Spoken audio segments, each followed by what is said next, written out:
Opa, Shalom, irmãos, como vocês estão? Eu espero que bem, na graça do nosso Senhor Yahushua HaMashiach e do nosso Pai Yahweh. Bem, o tema do vídeo de hoje é só para esclarecer esse tema que acaba gerando um pouco de polêmica e um pouco de confusão quando é dita essa frase. E até vou dar, é até para ensinar vocês a como identificar frases que parecem ser bíblicas, mas na verdade elas escondem grandes ensinos falsos. Quando eu digo grandes ensinos, são ensinos que tomam proporções que não deveriam tomar. Que são ensinos claramente que a própria escritura refuta ou coloca no devido lugar, mas acaba sendo tomando uma proporção muito grande da versão equivocada. Então, o tema do vídeo de hoje é: a salvação é individual? Será que a salvação ela depende do indivíduo? Como que essa frase surgiu? Ou melhor, em que contexto normalmente essa frase é dita? Vocês com certeza já devem ter ouvido essa frase em algum momento. Ah, algum fulano, vocês em alguma discussão devem ter dito: mas a salvação é individual. Por que eu resolvi fazer esse tema? Como eu expliquei no começo do vídeo, é uma frase que tem um teor que parece bíblico. Se você ler apenas, se você focar apenas na superficialidade da frase, ela realmente parece ter um valor bíblico, parece ter uma sabedoria bíblica. Mas quando você entende o texto bíblico, ou seja, a escritura, o testemunho do Messias, o testemunho do Pai, e acima de tudo, quando que essa frase normalmente é dita, aí vocês entendem que essa frase de bíblica talvez não tenha nada. Por que eu vou dizer isso? Porque normalmente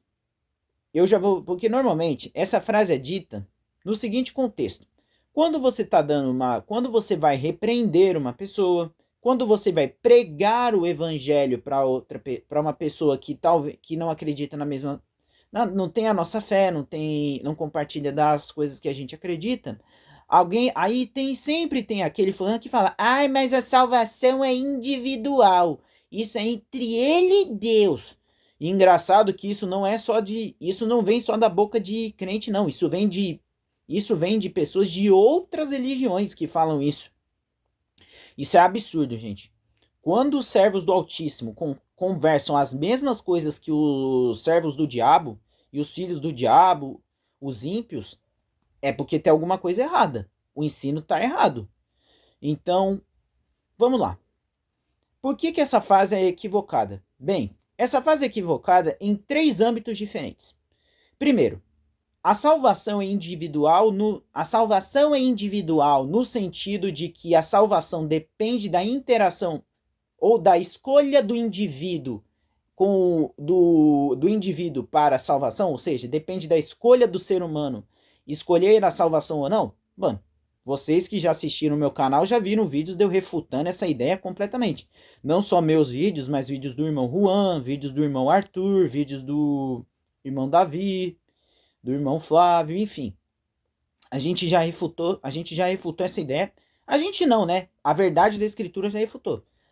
A salvação não depende da nossa escolha como indivíduos perante o Altíssimo. Ou seja, não adianta nada a gente, entre aspas, dizer que podemos escolher o Altíssimo se o Criador não quiser salvar a gente. Isso não é uma coisa que está no nosso alcance, não é algo que está ao nosso alcance. A salvação não está ao nosso alcance de forma natural. Aí temos o segundo ponto, que é esse pulo do gato, que normalmente essa frase pode fazer um pouquinho de sentido, mas ainda é um pouco equivocada. Que é: a salvação ela é individual no sentido da interação individual que o Criador tem com um determinado indivíduo.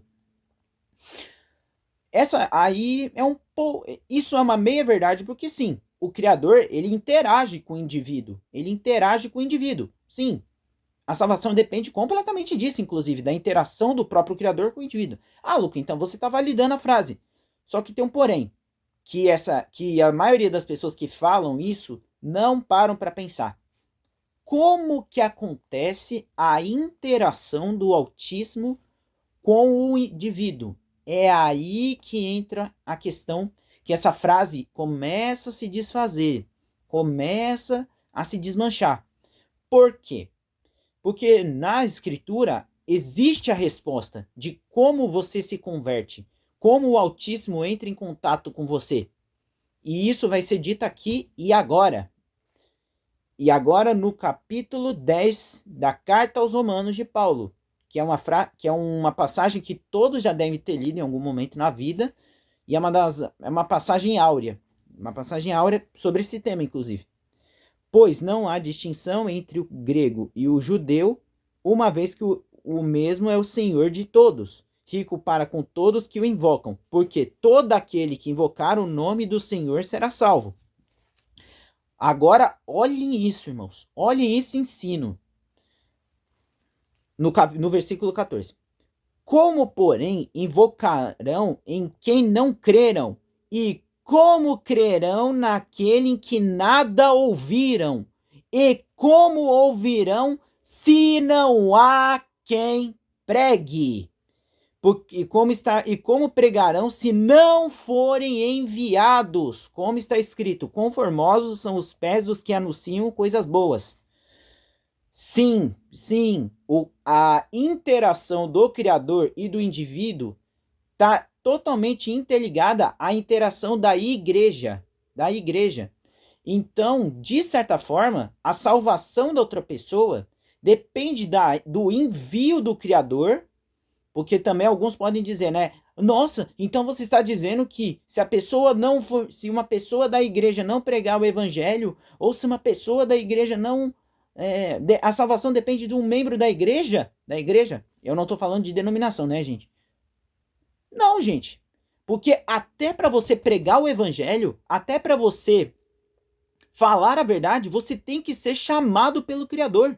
Então, quando você vai pregar o evangelho para a pessoa, e você automaticamente está interagindo com o indivíduo, pregando o evangelho para aquele indivíduo, você está sendo a boca do Criador. Então, de certa maneira, você está em conjunto com o Criador.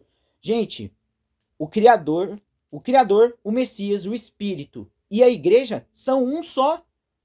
Então, a salvação não depende única e exclusivamente da interação do indivíduo por si só. Porque como que a fé vai vir se não há quem pregue o evangelho? A salvação, a fé, vem pela pregação do evangelho. Porque o crente, o eleito, vai ouvir a palavra do evangelho e alguma coisa vai acontecer dentro dele, a obra da regeneração, a obra da salvação, mediante a predestinação dos eleitos que foram destinados antes da criação do mundo.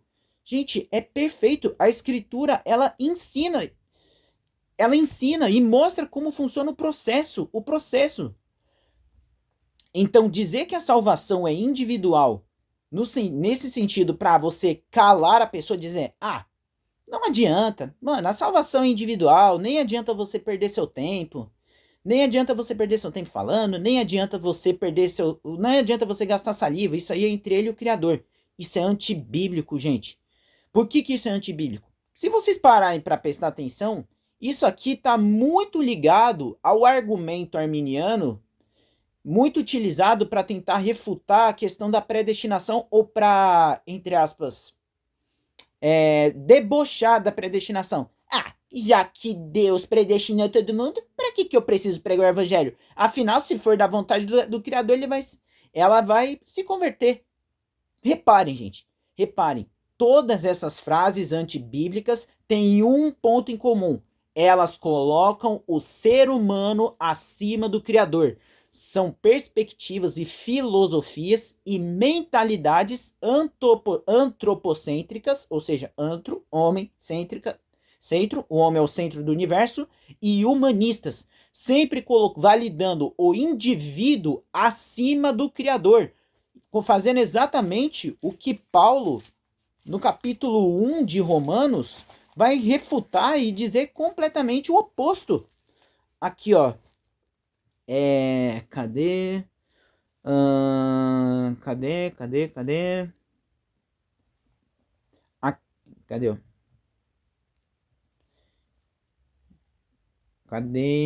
Gente, pera aí. Que eu tô tentando encontrar o capítulo aqui. Aqui, ó. Pois aqui, ó, capítulo 1 de Romanos, versículo 25. Pois eles mudaram a verdade de Yahweh em mentira, adorando e servindo a criatura em lugar do Criador, o qual é bendito eternamente.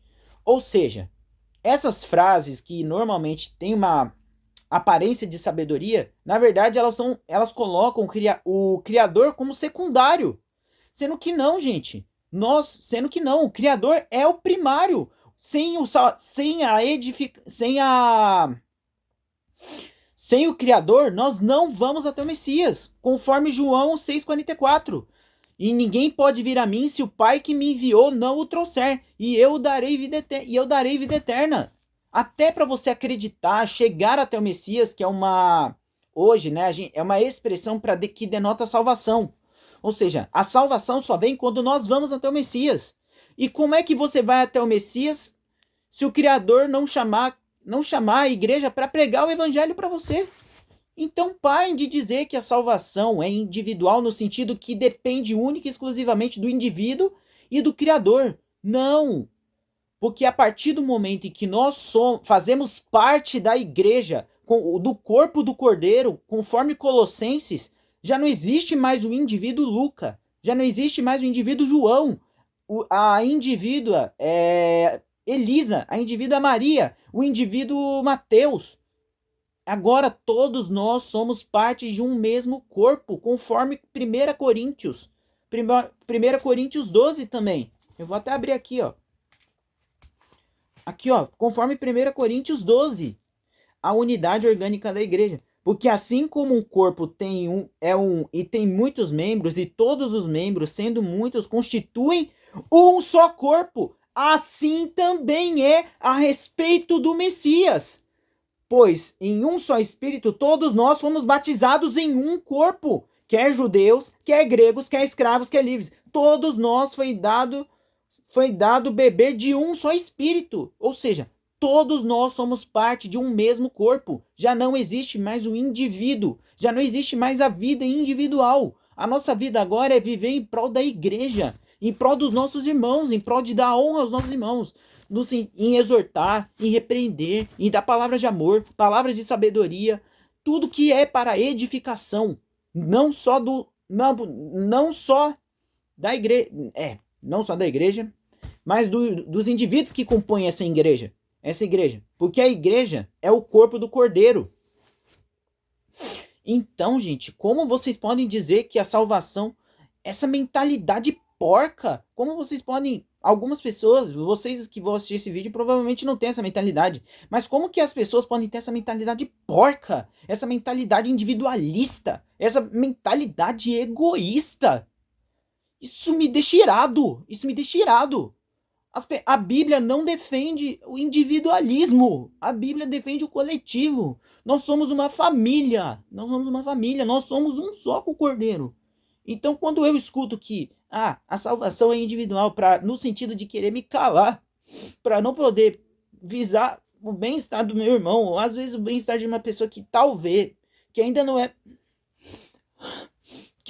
é meu irmão, mas que através da pregação da palavra, através da pregação do evangelho, aquela alma pode ser salva. E eu posso bater no peito e dizer: bem-vindo de volta para casa, meu irmão. Bem-vindo de volta, meu irmão. Desculpa, gente. É que eu me emociono muito quando eu falo sobre isso.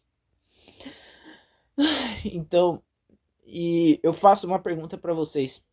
Se a salvação dependesse única e exclusivamente dessa questão, por que em Levítico 19, tá lá em Levítico 19:15, um mandamento da lei. Calma aí, só um momentinho. Em Levítico 19:15 está escrito: não farás injustiça e nem não favorecendo o pobre, nem comprazendo ao grande. Com justiça julgarás o teu próximo. Ou, aí, como é que eu vou fazer? Então, se o Criador tem que fazer tudo, por que o Criador falou que nos deu a autoridade, nos deu o mandamento de julgarmos com amor, com justiça? Nós julgarmos o nosso próximo, visando o bem dele. Respondo. Eu quero que vocês me respondam com sinceridade. Ou melhor, E tem um mandamento que é ainda mais bonito. E é o segundo mandamento mais importante. É o segundo mandamento mais importante de toda a lei. E que de todo o evangelho. Não te vingarás, nem guardarás iras contra o filho do seu povo, mas amarás o teu próximo como a ti mesmo. Eu sou Yahweh.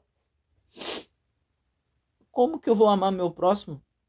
Como que eu vou amar meu próximo sendo egoísta, pensando dessa maneira egoísta?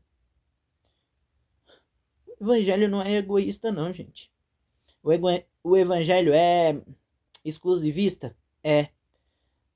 Mas como que nós vamos saber quem são os nossos irmãos se a gente não pregar o evangelho? Se a gente não falar a verdade e a verdade e a verdade transformar o coração daquela pessoa que hoje talvez a gente não chame de irmão, mas amanhã a gente vai estar abraçando e, como eu disse, dizendo: bem-vindo de volta para casa, meu irmão. Bem-vindo de volta. Que Yahweh te abençoe. Em nome de Yahusha, você faz parte dessa família que é o corpo do Messias, que é o nosso Senhor, o nosso Salvador, o nosso Mestre, nosso amado irmão. Bem, irmãos, eu encerro aqui essa palavra com a seguinte mensagem: não deixem que os filhos de Satanás impeçam vocês de fazer a obra da verdade, a obra do evangelho. Quando não se deixem levar por palavras de vã sabedoria, palavras que aparentam sabedoria, mas que no fim só atrapalham, mais atrapalham a continuidade da obra do que a edificação da igreja. E sempre priorizem isso aqui acima de opinião, acima de frases bonitas, acima de jargões, acima de sermões que aparentam piedade, aparentam justiça, mas que no fim das contas não levam a lugar nenhum. Não levam a lugar nenhum. E é isso, meus irmãos. Eu espero que vocês tenham gostado. Eu espero que vocês sejam edificados com essa palavra. Eu senti no meu coração que eu precisava compartilhar isso com vocês. Se vocês tiverem mais falas de crentes, essas falas de crentes que aparentemente tem um quê de sabedoria, mas no fim das contas é uma frase são frases equivocadas e que na verdade levam mais à confusão do que ao entendimento, deixa aqui nos comentários, tá bom? Eu leio todos e respondo todos. É isso. Fiquem na graça do nosso Pai. Até mais tarde. Ah, e fiquem ligados que amanhã sai o Pesca e Prosa, viu? Eu amo vocês, meus irmãos.